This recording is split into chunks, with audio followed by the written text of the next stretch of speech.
Dear students, today, as part of our paper personality development, we are going to continue with our previous topic, that is on negotiation. As of today, we are going to deal with negotiation process. It is pertinent that you should employ a lot of imagination to go through this particular topic, because most of the ideas discussed here is not applicable as a general person. You have to take a statesmanly stand and try to understand this. So imagine that you are being given a key role to discuss certain matters in the international arena, and accordingly you should approach this topic. There are two major views of negotiation which contain certain common elements. One view of negotiation involves three basic elements. They are process, behavior, and substance. Another view of negotiation comprises four elements, that are strategy, process, tools, and tactics. So, in both the views, we have something in common, that is process. So, the process refers to how the parties negotiate, the context of the negotiation, the parties to the negotiations, the tactics used by the parties, and the sequence and stages in which all of this play out. So, how the parties negotiate? A considerable quantum of social and political responsibility should be made public when you negotiate on behalf of somebody or some institution. There are seven stages that have been outlined as key to the process of negotiation.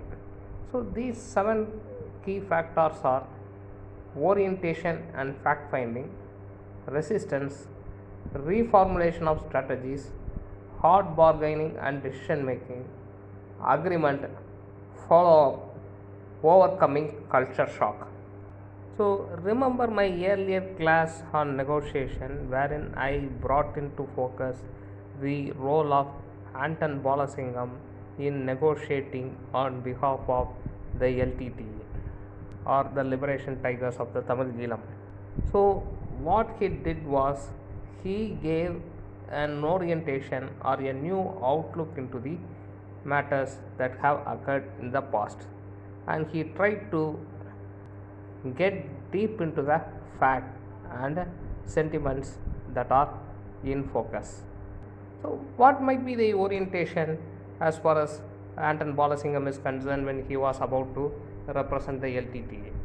So, these Tamil people are found spreadingly in almost every continent, including Africa, America, and Europe. You may even include Australia for that matter.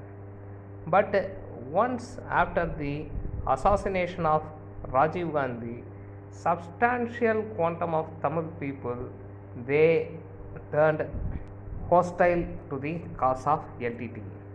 And first of all, when trying to exploit the sentiments of all Tamils across the world, Anton Balasingham sensed these kind of hostile or anti-LTT stand that is widely spread among the Tamil people.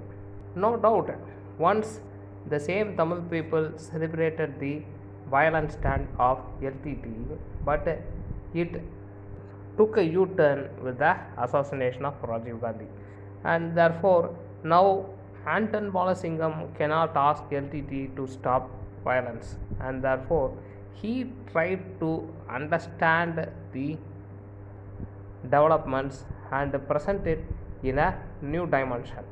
So, the fact is that Rajiv Gandhi is killed, and it's a huge loss for India, and it is a setback for LTT.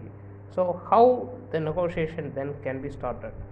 So, Anton Balasingham, he wanted to exploit the sentiments of the Tamils, and therefore he requested Chennai to be the place where the discussion or peace talks between LTTE and Sri Lankan government could take place.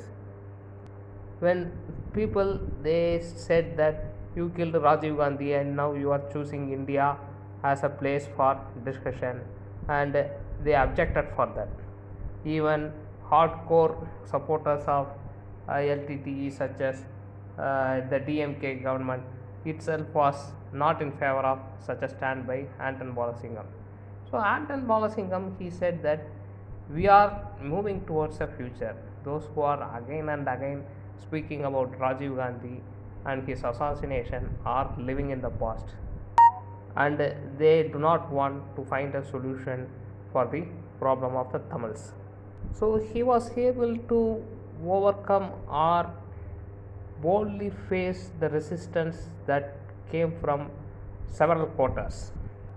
So he was able to sense that the new stand of the Tamil people in the state of India is going to support the Sinhalese cause than the LTTE, and therefore he found an opportunity when the Norwegians came forward to support the LTTE or to broker peace between LTTE and the Sri Lankan government.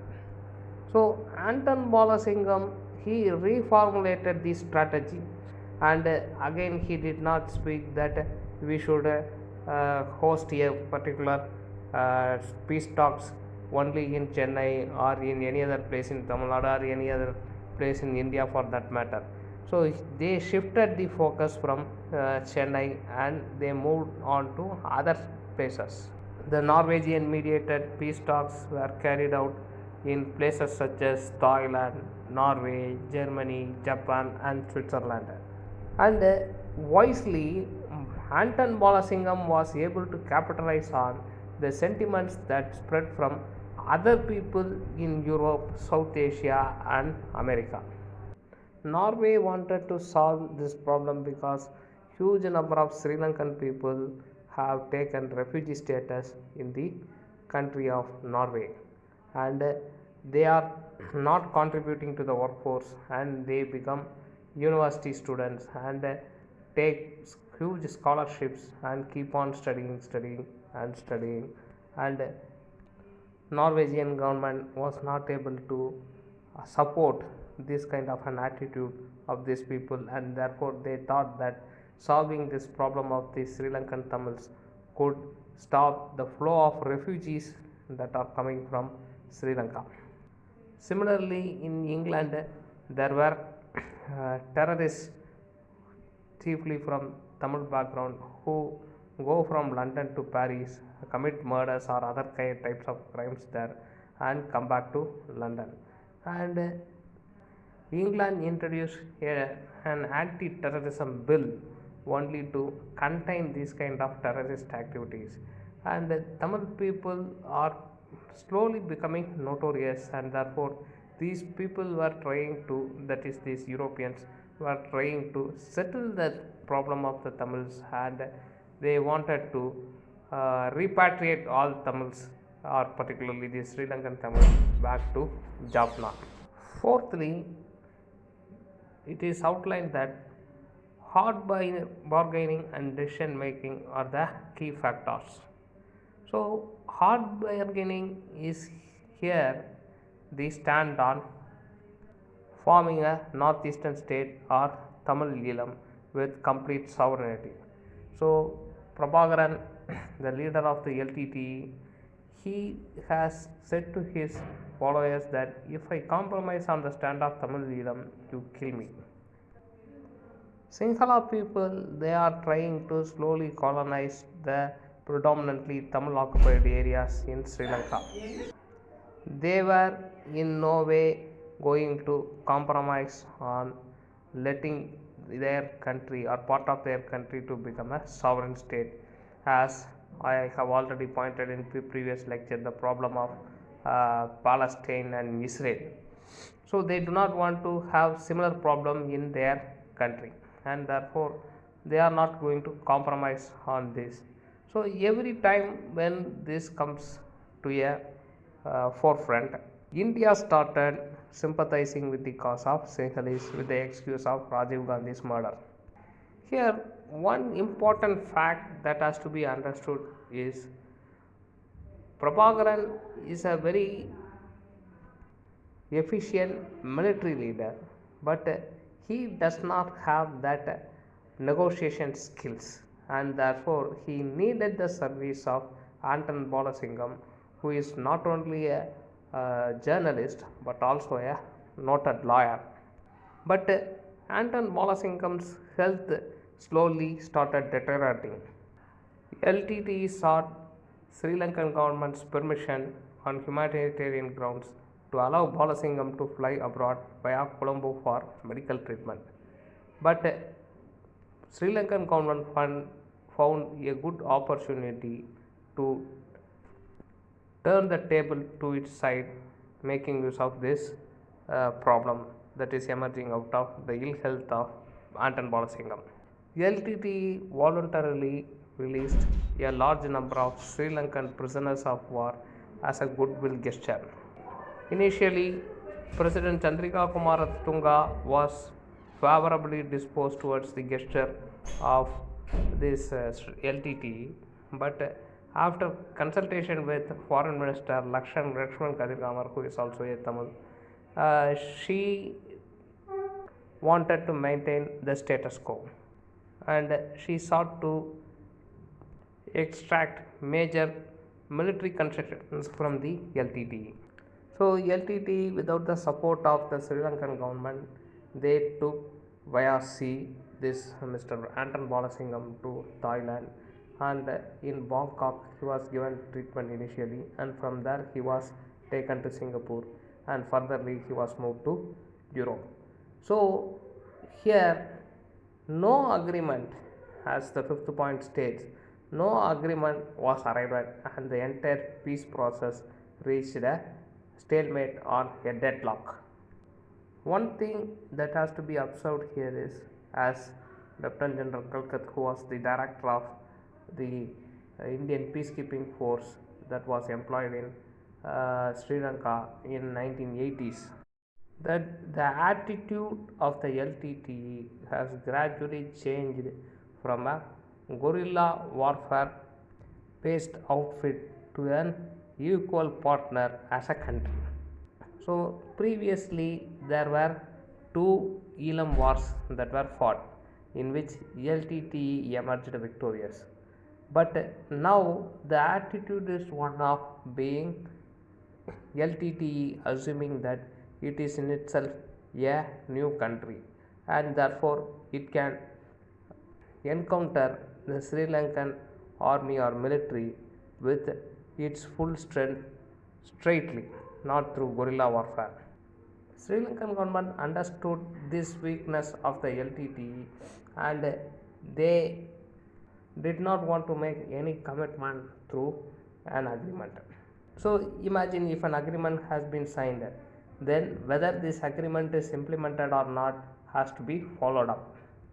The last point here is overcoming culture shock. So when the events are unfolding in front of the international observers, a quick development took place in the soil of Sri Lanka. By that, this Eastern Command head of the LTTE named Karuna, he defected from the LTTE, saying that they are being treated with prejudice by the LTTE. So this furtherly weakened the LTTE, and they were not able to overcome the culture shock that was generated by the statement and stand of Karuna. So gradually things started taking new shape, and in the fourth Elam war, not only the LTTE was badly defeated, but also its supremo, Mr. Prabhakaran, was assassinated by Sri Lankan forces. So I have tried to narrate a problem through these 7 kinds of stages in international politics, with an example of Anton Balasingham.